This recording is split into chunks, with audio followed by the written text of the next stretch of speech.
Hello, my name is Luis Estrada, and I'm a software developer. In this video, I'll show you how to manage passwords with Safari. Safari is a registered trademark of Apple Incorporated, and I have no affiliation with Apple. Safari can store the username and passwords of websites that you use.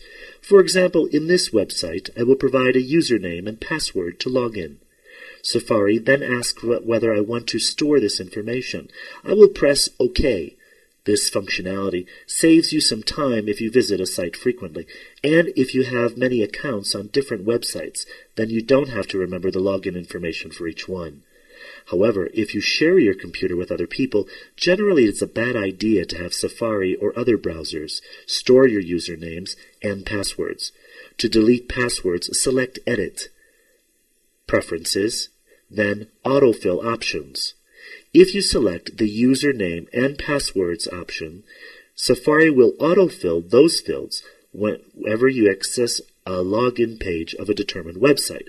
Click on Edit for a full list of passwords that Safari has saved.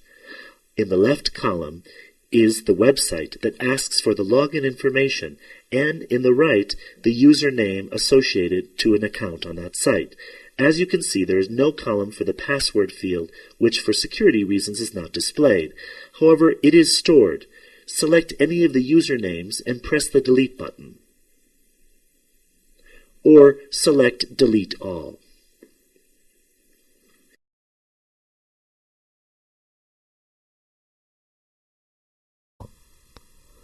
I'm Luis Estrada, and I've just shown you how to use your web browser.